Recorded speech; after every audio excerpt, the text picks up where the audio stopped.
Hi viewers, welcome to Myra Media. సార్వత్రిక ఎన్నికల్లో భాగంగా ఆంధ్రప్రదేశ్కి సంబంధించి 175 అసెంబ్లీ నియోజకవర్గాలకు 25 పార్లమెంట్ నియోజకవర్గాలకు ఎన్నికలు ముగిశాయి. ఎన్నికల ముగింపు తర్వాత రిజల్ట్ కోసం 43 రోజులు ఎదురు చూడాల్సిన పరిస్థితి ఆంధ్రప్రదేశ్లో నెలకొందని చెప్పొచ్చు. ఎందుకంటే మొదటి విడతలో భాగంగా మనకు ఎన్నికలు జరిగాయి కాబట్టి మొత్తం పూర్తిగా అంటే భారతదేశం మొత్తం కూడా సార్వత్రిక ఎన్నికలు ముగియడానికి ఇంకా సమయం ఉంది కాబట్టి మే 23న ఫలితాలు వచ్చే అవకాశం ఉంది.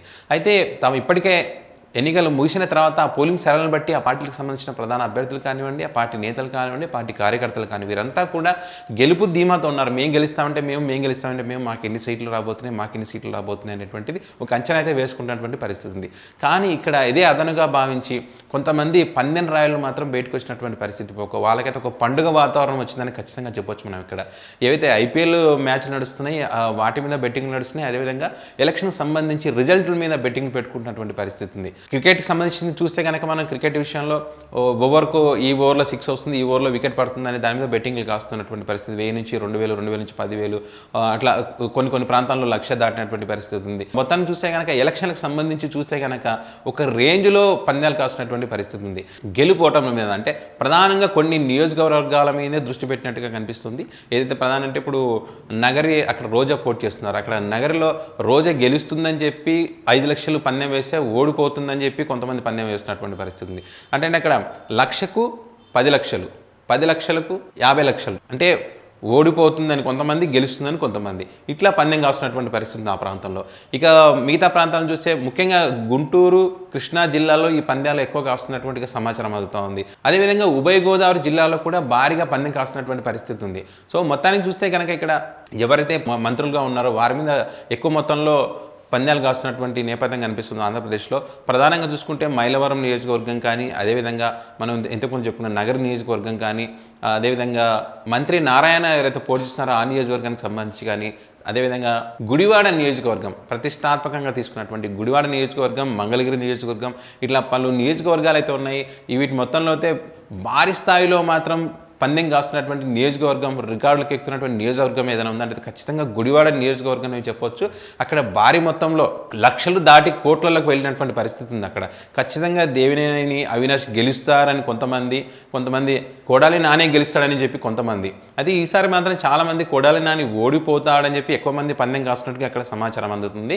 కొంతమంది మంగళగిరిలో ముఖ్యమంత్రి కుమారుడు ఎవరైతున్నారు నారా లోకేష్ ఓడిపోతారని చెప్పి కొంతమంది పందెం కాస్తున్నారు. ఎక్కువ మొత్తం అయితే గెలుస్తాడని చెప్పి కొంతమంది పందెం కాస్తున్నారంటే ఆ పందాలు ఎలా ఉన్నాయంటే ఇప్పుడు ఒక రూపాయికి 10 రూపాయలు, 10 లక్షలు పెడితే 50 లక్షలు, 50 లక్షలు అంటే ₹1,00,00,000 దాకా పందెం కాస్తున్నటువంటి పరిస్థితి. మరి ఇంతమంది పందెం రాయలు పందెం కాస్తున్నటువంటి నేపథ్యంలో రేపు ఎలక్షన్ల రిజల్ట్ వచ్చిన తర్వాత మరి ఏమైపోతుంది ఏంటి అనేటువంటిది మాత్రం చాలా అందరూ ఆశ్చర్యాన్ని వ్యక్తం చేసినటువంటి పరిస్థితి. ఎందుకంటే కొన్ని చోట్ల ఇప్పటికే తమ ఆస్తులనే పందెంగా పెట్టినటువంటి పరిస్థితి చాలా నియోజకవర్గాల్లో కనిపిస్తున్నట్టుగా సమాచారం అందుతుంది.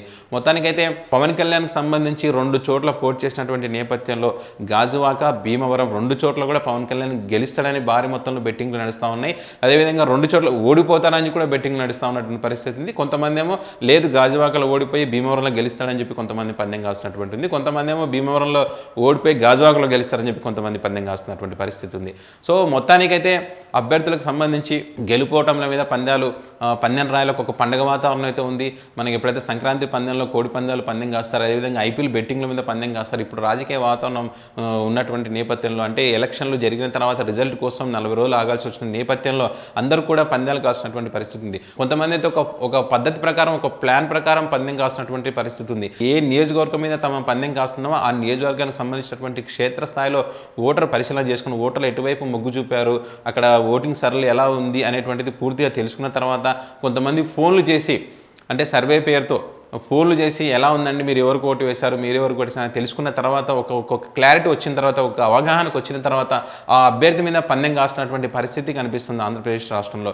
అదేవిధంగా చాలామంది కూడా ఆయా ప్రాంతాలకు వెళ్ళి కొంతమంది సామాజిక వర్గాలను, తర్వాత డ్వాక్రా మహిళా గ్రూపులు ఉండే అట్లాంటి వాళ్ళను కొంత అంటే టచ్ చేయడం, వాళ్ళు అడగను అనమాట, ఎట్లా ఉంది, ఏం జరగబోతుందని, మీరు ఎటువైపు మొగ్గు చూపారు అనేటువంటి తెలుసుకున్న తర్వాత కొంతమంది పందాలు కాల్సినటువంటి పరిస్థితి ఉంది. కొంతమంది ఏమో ఎలాంటిది ఆలోచించకుండా ఏప్రిల్ 11న జరిగినటువంటి పోలింగ్ సరళిని దృష్టిలో పెట్టుకొని ఖచ్చితంగా వీళ్ళు గెలుస్తారు అనేటువంటిది ఒక మైండ్లో పెట్టుకొని, అంటే అక్కడ ఉన్నటువంటి అభ్యర్థి పవర్ ఎలాంటి వ్యక్తి, అతను ఎలాంటి గెలిచే అవకాశం ఉన్నాయి అనేటువంటిది ఒక దృష్టిలో పెట్టుకొని అక్కడ పందాలు కాల్చినటువంటి నేపథ్యం ఉంది.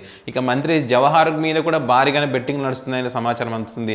ఇందులో హైయెస్ట్ రికార్డ్ అంటే మాత్రం ఖచ్చితంగా గుడివాడనే చెప్పొచ్చు. ఎందుకంటే గుడివాడ మీద మొదటి నుంచి కూడా ఫోకస్ బాగా పెట్టారు. అక్కడ దేవినేని అవినాష్ అక్కడ టీడీపీ నుంచి పోటీ చేయడం, భారీ మొత్తంలో అక్కడ ఎలక్షన్లో కూడా డబ్బు ఖర్చు పెట్టారని చెప్పి ప్రచారం జరుగుతున్న పరిస్థితి ఉంది. మరి దాని మీద అవన్నీ కూడా దృష్టిలో పెట్టుకొని ఖచ్చితంగా అక్కడ దేవినేని అవినాష్ ఖచ్చితంగా విజయం సాధిస్తారు. ఎందుకంటే గతంలో గోడాలినని 3 సార్లు గెలిచారు కాబట్టి ఈసారి ఖచ్చితంగా మార్పు కోరుకుంటున్నారు అనేది మైండ్లో పెట్టుకొని భారీ మొత్తంలో బెట్టింగ్ పెట్టినటువంటి పరిస్థితి ఉంది అక్కడ. సో బెట్టింగ్ రాయిల పందెం, ఆస్తులు పెట్టడం ఇవన్నీ చూస్తూ ఉంటే మాత్రం ఏం జరగబోతుంది ఏంటి అనేది మాత్రం కొంత పందెం రాయలను భయాందోళనకు గురి చేసినటువంటి పరిస్థితి అయితే కనిపిస్తూ ఉంది. అయితే మొత్తానికైతే కొంతమంది రాష్ట్రంలో ముఖ్యమంత్రి ఎవరు అవుతారో అనే వాటి మీద కూడా రాష్ట్రం మొత్తం మీద పందెం కాసినటువంటి పరిస్థితి ఉంది. ఇది మాత్రం భారీ మొత్తంలో బెట్టింగ్ రాయలు తమ ఆస్తులతో పాటు తమకు ఉన్నటువంటి ఏవైతే వనరులున్నాయో అవన్నీ కూడా పందెంలో పెట్టినటువంటి పరిస్థితి, మధ్యవర్తులను నియమించి వారి దగ్గర తమకు సంబంధించినటువంటి ఆస్తుల పత్రాలు కూడా పెట్టినటువంటి పరిస్థితి ఉంది. అగ్రిమెంట్లు రాసుకోవడం ఇవన్నీ కూడా జరిగాయి అనేటువంటిది మాత్రం చూస్తున్నటువంటి సమాచారం.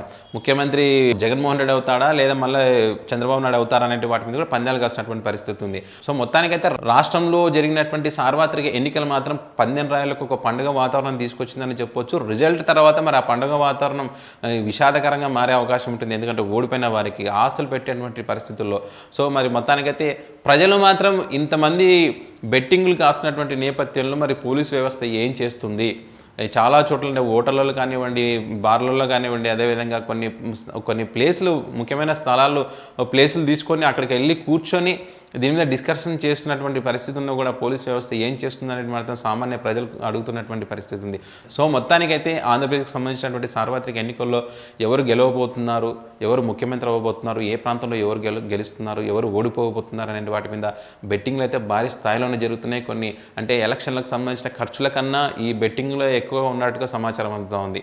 సో మరి మే 23న వచ్చే ఫలితాలను బట్టి మరి పెట్టినటువంటి బెట్టింగ్లోకి రాయుల పరిస్థితి ఎలా ఉంటుందో ఏందనేది మాత్రం ఆ రోజు తెలిసే అవకాశం ఉంది. సో ఈ వీడియో కనుక మీకు నచ్చినట్లయితే లైక్ చేయండి, షేర్ చేయండి, మీ అభిప్రాయాలను కామెంట్ రూపంలో తెలియజేయండి. ఇలాంటి లేటెస్ట్ ఇంట్రెస్టింగ్ అప్డేట్స్ మీరు పొందాలనుకుంటే మైరా మీడియా ఛానల్ సబ్స్క్రైబ్ చేయడం మాత్రం మర్చిపోవద్దు. Thanks for watching.